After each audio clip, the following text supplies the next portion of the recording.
Ah, root beer guy. It's like if you took this character from SpongeBob. Coming to bed, honey? Yes, dear. But put an Adventure Time texture on him. As you should all know, Adventure Time is a show that pushes the boundaries of fantasy. Ooh is a land populated by wacky characters with crazy designs. But among this cast of characters is one of my favorites in the entire show, Root Beer Guy. Root Beer Guy was first introduced in Season 5, Episode 43. This episode does not revolve around Finn and Jake as the show usually does. Rather, this episode takes a closer look at a seemingly average Candy Kingdom citizen. From the very beginning, it is clear that Root Beer Guy does not exactly fit in. He is bored with his day-to-day life.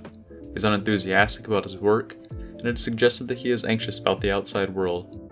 In addition to this, he is having marital problems. His only joy is found in his reading and writing. I'd like to point out that Root Beer Guy feels very similar to the character of Henry Bemis in the infamous Twilight Zone episode Time Enough at Last. Luckily, the tale of Root Beer Guy does end in nuclear disaster and crippling loneliness. And the Root Beer Guy does not take a trip into the Twilight Zone, he does venture out where he stumbles upon a kidnapping. He takes a transformation into the persona of Joe Milkshake, and is on the case. He follows the lead's percentage down until he catches the culprits, none other than Finn and Jake. It turns out the crime was a setup to test the police force of the Candy Kingdom.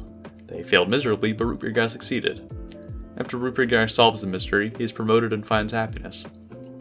His problems are all sorted out, and he goes on living happily. He has a newfound joy in his work and marriage. But let's go back a bit, because I believe the case of Root Beer Guy deserves to be appreciated more. In a show as lighthearted as Adventure Time, seeing the more mundane side of Ooh is a rare occurrence. So when we see how unhappy Root Beer Guy is, he is instantly very out of place. In this way, he is like Squidward. Both are borderline depressed characters who are surrounded by people who are happier than they are. Root Beer Guy's problems feel more real though. While Squidward seeks fame and recognition, Root Beer Guy just seeks contentment. He wants to find a break from the monotony that is wearing down on him. I also find out this monotony has been present for at least 10 years. So what? Is Root Beer Guy just a sad character stuck in a stressful routine? It appears that way from the beginning, but the plot comes along to shake things up. It tosses a man fed up with his life into a situation he has been longing for. Through this circumstance, he becomes the man he wants to be, Joe Milkshake. A depressed and anxious man becomes a confident worker and a good husband.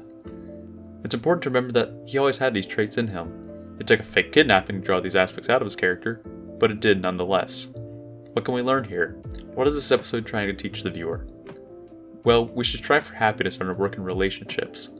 We all have hobbies to distract ourselves, whether it be video games, sports, and so on, but we need to find happiness in the constants of our life, such as work and our relationships. Sometimes a job just isn't right for you. Sometimes a person you love suffers as a consequence of your discontent. It's our responsibility to sort out what we can in our lives. Life isn't easy, but for the sake of those around you, you have to take control of what you can. How you do that is up to you. This episode is fantastical in its use of a fake kidnapping, but it is very real in the story of its characters and the lesson it teaches. A man recognizes his opportunity and frees himself from the predicament he was in for so long. In short, this episode is an example of Carpe Diem. Translated, this means seize the day. So follow in the footsteps of Root Beer Guy. Seize the day. The Latin term for that sentiment is Carpe Diem. Now, who knows what that means? Carpe diem. That's seize the day. Very good, Mr. Meeks. Meeks. Another unusual name.